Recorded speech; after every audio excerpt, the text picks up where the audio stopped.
another video. So today, I know it does seem like I'm speaking as if it has been another video, but to be completely honest, um, I have uploaded in the past related to the crypto market, and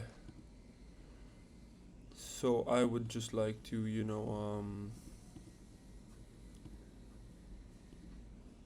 sort of expand my knowledge, you know what I mean, and hopefully let you guys understand exactly what is going on. So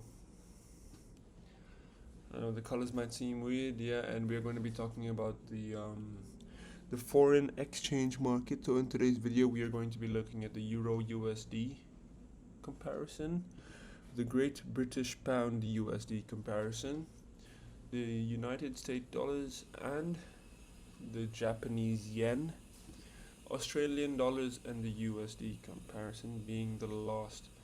You can definitely take a look at one more. I was definitely taking a look at the New Zealand dollar, this one. The Swiss francs, if you guys want me to talk about as well, is possible for sure. And so starting with the Euro USD, I mean, if you guys have been following this market for quite some time, there's some pretty clear price movements in this specific area, which is going to be our demand zone. With that being our demand zone, if we look at how price has been moving, apologies, it is arguably hard to see, but I do want to make it a different style. So there we go, this seems arguably clearer. So with this being said, as you guys can see, this is going to be our demand zone, and this is a very clear movement of how price moves in a stable direction. As you can see, it is very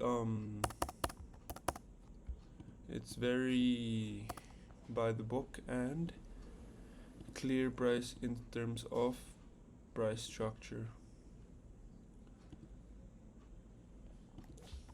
So this is like, look at this, it's clear from up, down, up, down, up, down.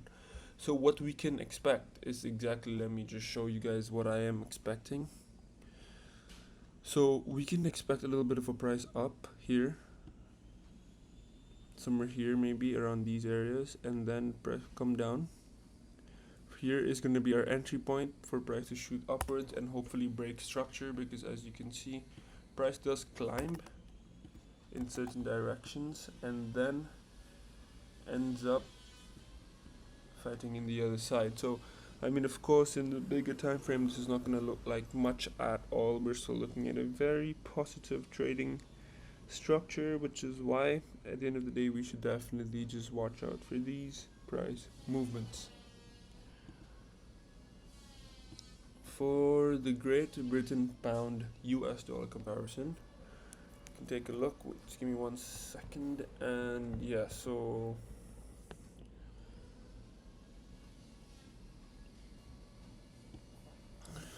the Great Britain Pound is moving a little bit funnier than usual, but I mean, yeah, so before this big sell we can just take the big buy. At the same time, before we do any of that, let's mark out some demand zones. So this here is a demand zone, and this here is definitely a demand zone as well. Right, these two are demand zones, so they can come down to hit either one of these two, because they can mitigate both anyways on the way up. So with that being said, we definitely have to watch out for where exactly it's gonna hit, but I would always rather try to play it safe anyways. So if we take a look at this properly, we can see price broke, came back in, test, shot down. We can even consider this the lower down. Either way, if we want to consider this one as the lower down, we take it and go on the inside of this, but we have to go for the one previous, which is this one.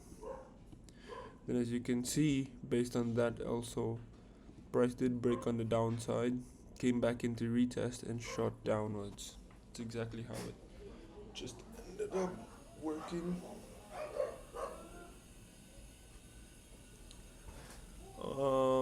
Yeah, so other than that, that's basically how it is looking for the Great Britain Pound USD comparison. We are definitely looking at a selling position, but in the long term,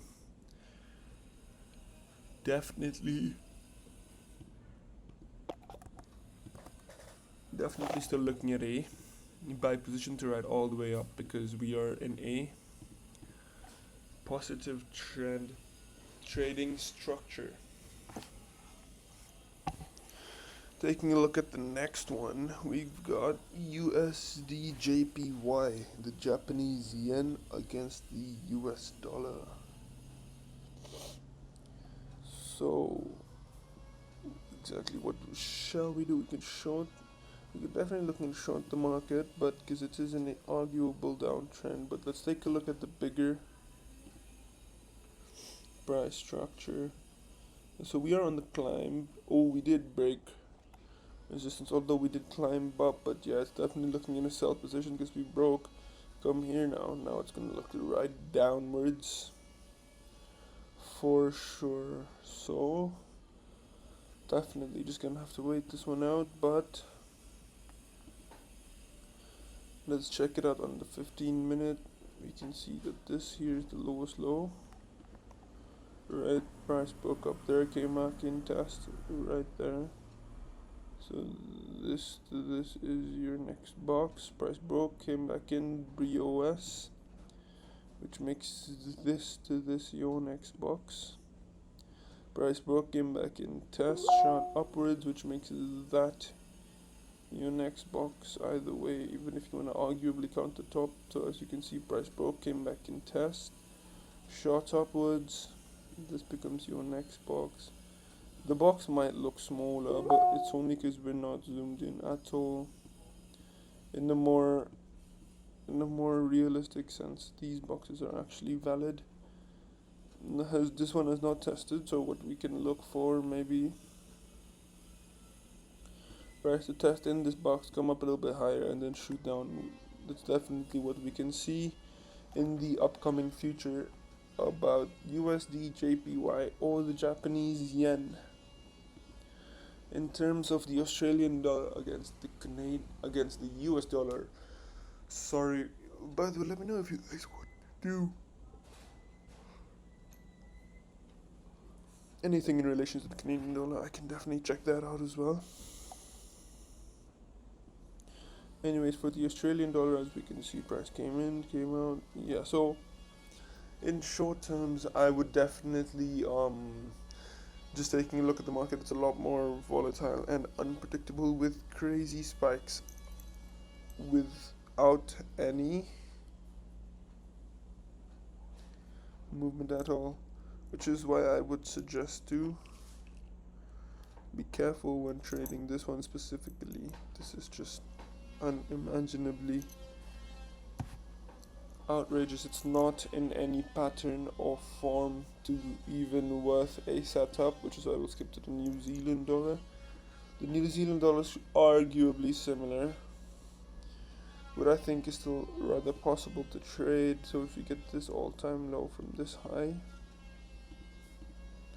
we will just watch in which direction price goes. If price goes up, we expect a little mitigation, hopefully 40-50%, then shoot upwards, or from this part it actually ends up coming down and it comes back to hopefully the 40-50% somewhere here. Price goes down.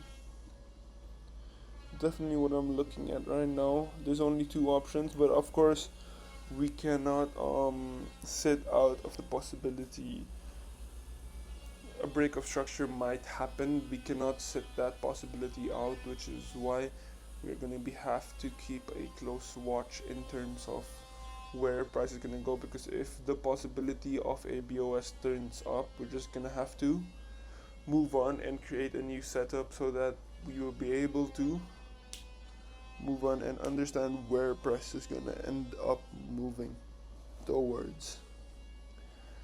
Anyway, so that was my first video in regards to the Forex market TA definitely let me know what you guys would like me to take a look at more often.